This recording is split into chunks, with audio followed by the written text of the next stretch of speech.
I have read a lot of toxic contemporary romance books lately, and I don't know what this says about me, but I love it. So here are some book recs for my toxic loving girlies. Of course, I have to start with A Love Letter to Whiskey because I was obsessed with this book. This is like a 10th chance romance story, so by nature, it's gonna be a little toxic. Like, this book immediately starts on not the best note, and then it stretches on for a whole decade. I was so frustrated this whole journey, but I was rooting for them the whole entire time, and I felt every single thing that they were feeling. The only thing I didn't necessarily like about this book, but it was for the plot, was the fact that they kept hurting people around them. Like, they were definitely collateral damage, but at the same time, you want them to be endgame, so I quickly got over it, and I don't know if that makes me a bad person. I don't think it does. They actually say a few times, I believe, that this is toxic. Like, they are very aware of their actions and patterns. However, true, genuine love makes us all act a little crazy, okay?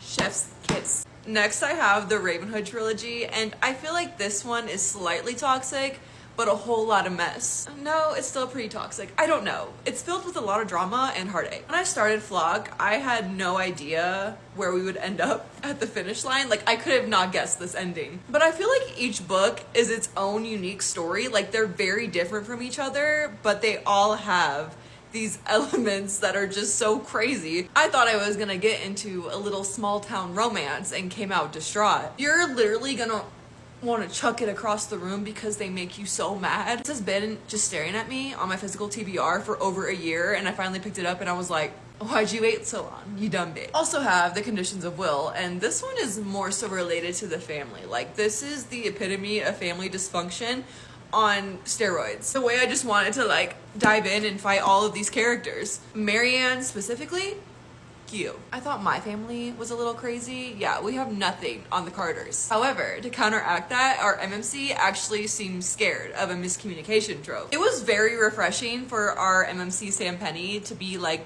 open and honest all the time, especially about his feelings. I feel like it was needed in this story though, because Georgia needed some balance in her life. She needed an anchor to help her through the craziness of this journey. The amount of lore and narcissistic traits this family has is actually appalling, and I think this book only covers like 2 weeks of a time period. On the flip side, we have relationships that are very toxic in the Magnolia Parks universe. So many people love to compare this to Gossip Girl. I think it's so much worse. We have London wealthy elite society, lots of love interest and love triangles. There is a cheating trope, but behind every action there is reasoning and misunderstanding, so you will find the light at the end of the tunnel. I feel like this is one of those series where you can say it's like reality TV, and I'm not complaining. It all works out in the end, but when I say that this is like the